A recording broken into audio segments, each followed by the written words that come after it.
Liverpool, the Premier League champions for the second time, their 20th title. Arsenal in second place. In the end, it was 10 points between the top two sides. Manchester City in third, Chelsea fourth, Newcastle fifth. Villa miss out on Champions League. They're in the Europa League.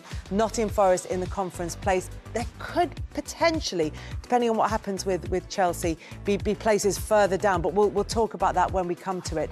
Meanwhile, down at the other end of the table, we've known for a few weeks now that the teams who are promoted from the Championship are the teams who will be going back to the Championship next season. Southampton, Ipswich and Leicester. Spurs, the Europa League winners, in 17th place in the table. Manchester United ended the season with a win, but it only takes them up to 15th in the table, and only that on goal difference above Wolves.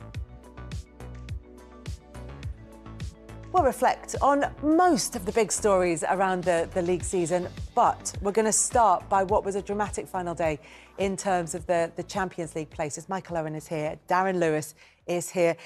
It kept changing. I mean, by half-time, there'd only been one goal, and that was Manchester City's, and nothing was really happening. No. But it opened up in the second half. It did, yeah. But there was an excitement about it simply because we needed some form of excitement, because obviously Liverpool had done it, and like you so rightly mentioned in the intro, by 10 points, which made me feel really bad in the end, Kels. But it's better than the 15 it was when they actually won it. But yeah, in the end, obviously, I kind of felt for Villa. You heard what's the captain? John McGinn. You heard John McGinn's interview talking about how, OK, they played badly in that, but those kind of decisions. And again, to have one like that was really sad for him. But I think that it's been a great season, and it feels like it's a massive downer for them, simply because of the way it ended. But I was quite excited the way it ended in the end. OK, well, we'll come to the other teams then, but we'll start with Aston Villa then, because it was an extraordinary decision, and that is the difference between potentially Champions League, because you don't know what would have happened if Villa had gone one up at this point. So the referee on the pitch decides that the keeper has got it under control, and so Morgan Rogers has fouled him, and therefore the goal doesn't stand. He blows that. So I think it's fairly universally agreed that it wasn't a foul and that Bayindir didn't have it under control. The referee blows the whistle before that happens, and so VAR cannot intervene because the ball hasn't crossed the line. So it's not a goal decision, and that's where the problem is. The moment it happens, all of us in media know that is the moment of the match, and it's going to probably have repercussions beyond the 90 minutes. I mean, Michael will be able to give you the science bit, but I think as far as the drama of the situation is concerned, people turn around and say, listen, they lost by 2 goals, but had that goal been given, as it should have been, the game would have been completely different. And so I feel a huge amount of sympathy for Villa, because it's a mistake by the referee. And Villa down to 10 men as well, we should say, because Emi Martinez had been sent off on stroke of half-time.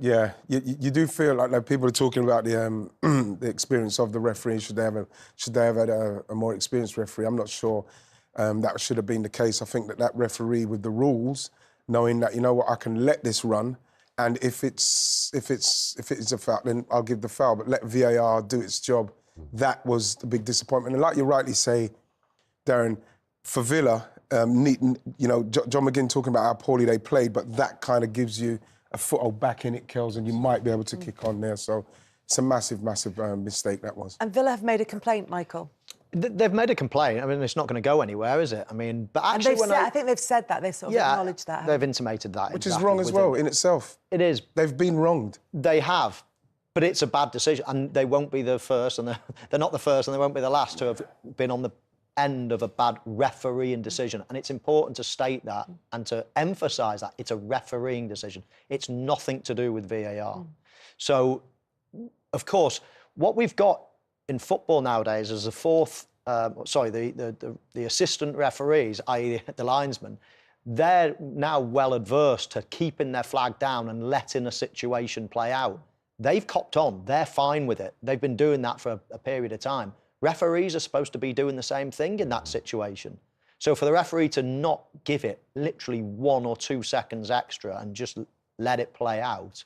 Now, if he sees a foul, thinks it's a foul, and it's in the middle of the pitch, blow straight away all you like. But when it's a goal-scoring opportunity, you've got to let it play out, even if you're 99.9%. And even then, referees are advised when they're training, let things breathe, even if it's not for the purposes of referring it to VAR, just to give themselves a bit of mental space to process it. So that should be a natural instinct for a referee, not to go in too early. It's there to help him. It's interesting, the wording of what we just saw on the screen, because it doesn't seek to actually justify what he did. It just articulates what he did. Yeah. It's not defending him, because there is an acceptance that it's a mistake by the referee.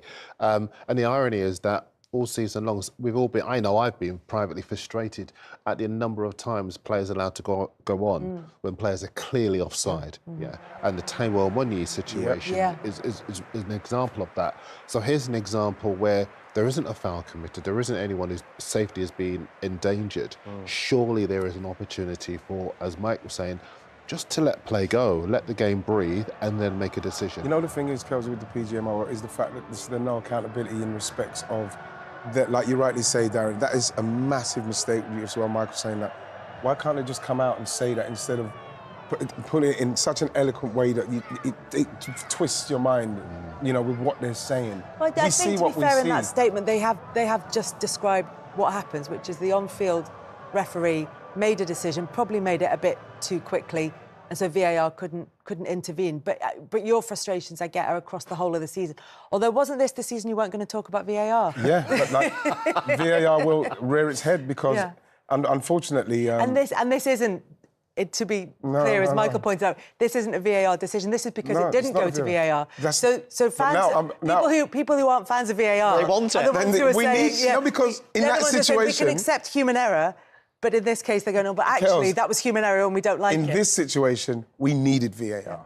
You know, so if we're going to use it, then let's use it. Yeah, while it's there, it needs to be used properly. But it is a human error, and it's about a matter of a couple of seconds. There's been a lot of human error. The problem is that this is what Aston Villa's Champions League qualification may or may not have depended on. Because who knows, you know, down to 10 men, if they'd gone a goal up against Manchester United, if they'd been able to kind of capitalise on what would have been a much flatter atmosphere at Old Trafford, they may well have gone on to get the 3 points that they needed. And that this end to the season, the turn since January when they picked themselves back up, you could argue merited a place in the Champions League come the end.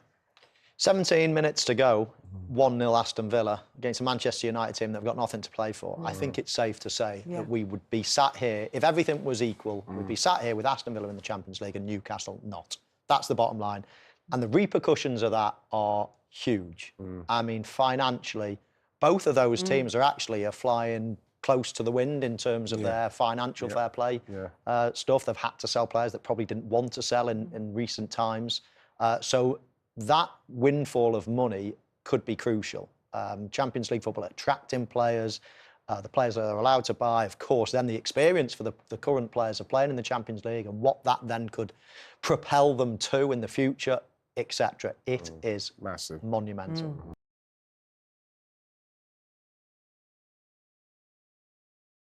Yes,